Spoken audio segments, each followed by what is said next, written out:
much, sir, for granting us this opportunity to interview you. It's such an honor and a privilege. My name is Anne Fisher, and I'm a correspondent from the SHYLD TV Nigeria. With me here is Sir Hananiah Zoe.A, one of the foremost presidential aspirants from the country of Liberia, from the Republic of Liberia, I beg your pardon. And he's one of the foremost presidential aspirants for the upcoming elections. So I'm going to ask you a bit on foreign investments and technical experts. What plans do you have towards this? Well, thank you very much, Anne. In stabilizing the economy or attracting investment, the integrity of the government or the leadership and the vision of the leadership very critical. Therefore, I have amassed a strategic team of integrous men and women who care about the country, and these are people who have strategic expertise in various areas, and of course dealing with a situation of corruption, which I may address eventually during this interview, is very, very critical, because investors want to be able to invest and help improve the economic setting, as well as to be able to make their money back one way or the other.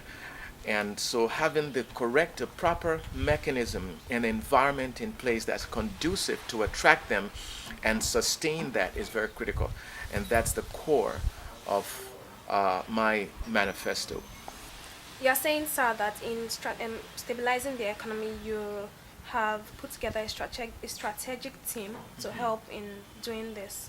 But I'm aware that Liberia has some import and export partners. I don't know if those partners are still working with Liberia at the moment, and if there are plans to probably engage more countries. So. Thanks, Anne. There will be a time where we would have to review some of these concessions of partners who have been effective, those who haven't been effective, and then we will evaluate. But as we speak, Liberia has 17 oil blocks, and some are still available. We have incredible investment opportunities in the area of mining, when it comes specifically to diamond and gold, barite, and other resources, as well as agriculture, farming.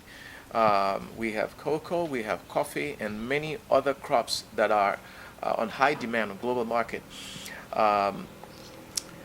So there's incredible opportunity in Liberia for investment and investors. And my manifesto, the details of my manifesto, point by point, presents the best and most attractive environment and programs for them. The U.S. State Department on Travel Security, I think that was in 2009, quoted that more than 50% of the people who live in Liberia live on less than or probably $1 a day. This is an alarming rate for a country which has so much rich in resources and all that. So what are your priority areas for the fight against poverty? Priority areas are, number one, education. It might sound repetitive, but education is extremely critical.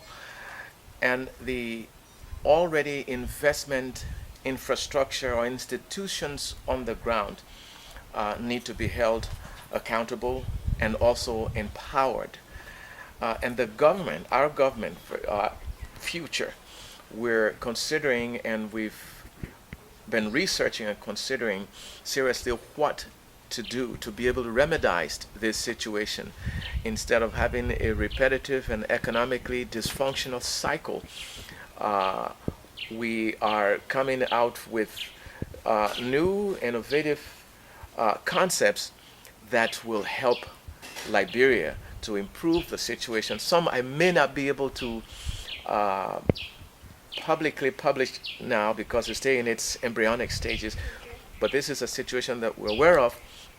We've done our personal research, and we're deriving very key and critical solutions to this problem. In addition, we would also encourage potential investors to take into consideration working with us very closely and with their own ideas and suggestions to be able to suggest to us ways and means where investors think that they can be able to help us to minimize and reduce this alarming rate of poverty. In addition, we will invest and encourage investment into the agriculture sector. For example, improving, going from just the basic Stone Age farming techniques that's still being used to go into mechanized farming structure and setting. In view of that, we are working so that if we are elected by the grace of God, we will be able to have in place effective structure where institutions that already exist will be empowered with skilled training departments, and we will also strive to bring in new training institutions that will be able to train unemployed and unskilled workforce that is sleeping giants, with literally in Liberia. There are people there, young, vibrant, willing, ready, but they do not have the required skills to be absorbed into the workforce by investors and by government as well. So these are areas that we are putting prime priority. Actually, we are prioritizing these areas now as we go into our back planning room. These are all areas that we're taking into consideration. The Ebola virus was caused majorly by what people call lack of access to adequate health facilities, and an alarming amount of more than about 4,000 people died as a result, with probably more than 60% of casualties coming from Liberia. You would agree with me, sir, this is more than a wake-up call for the government to reinforce the health sector. What are your plans towards this? And what role did you play during the outbreak of the virus? Concerning the health sector, that's one of the most critical areas in Liberia. For example, malaria accounts for 85% of all deaths in Liberia.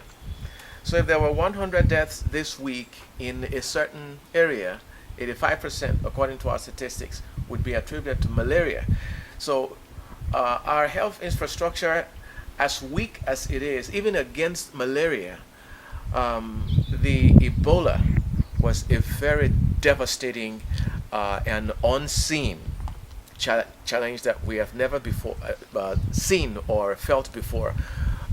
But that doesn't give us the excuse to perform below standards, as many have considered, because Nigeria and other countries must have faced similar challenges, and it was viciously faced and dealt with systematically, and we should have done that.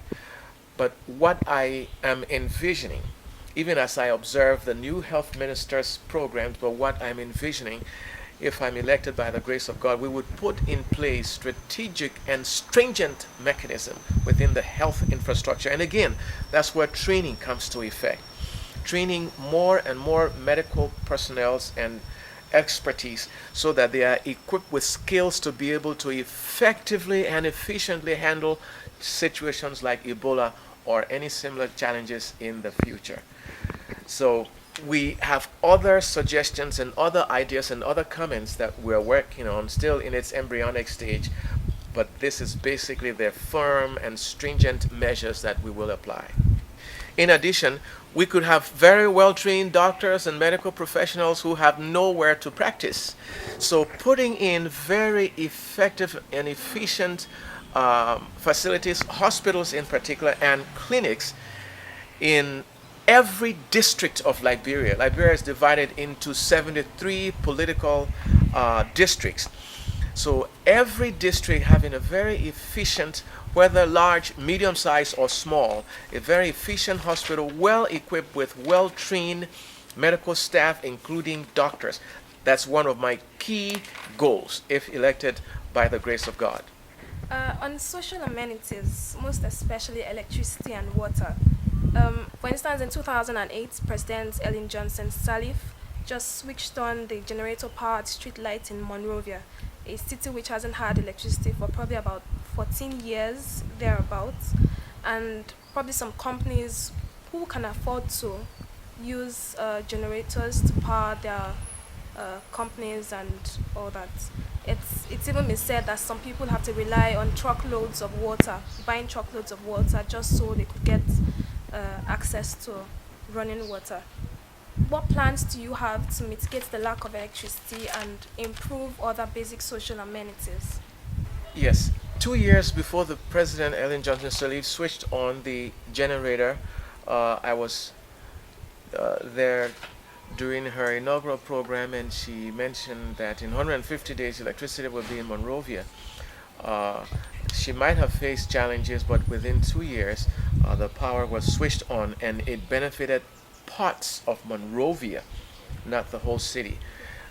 The most of the city remains in darkness, and most of the nation is in complete darkness. No electricity, no running water except wells in parts of the country. In Monrovia, some people have benefited from running water.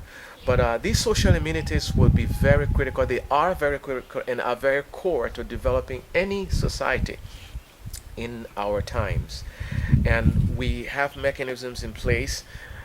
We are browsing and looking at institutions that may be able to swiftly invest into our energy sector as well as the water, so that these utilities can efficiently and rapidly come to surface if we're elected by the grace of God, so that the Liberian people can have access, as well as visitors and residents in Liberia from other countries can have access to efficient electricity as well as safe drinking pipe-borne water. So yes, these are areas that we have been working now for almost a year, and we have already put in place mechanism that's vetting potential institutions that will be able to, again, repetitively, rapidly put in place these infrastructures. Thank you very much, sir, for giving us this opportunity to speak to you this time. I hope to interview you once again if and when you become the President of the Republic of Liberia. Thank you, and I promise and I commit that you will be very proud of the time that we put into this, and the very different minds and good thinkers that have come alongside that are working with us, and the output. I believe you'd be very pleased and proud. Thank you very much. Once again, my name is Ann Fisher and I'm a correspondent for the SHYLD TV Nigeria. Keep watching.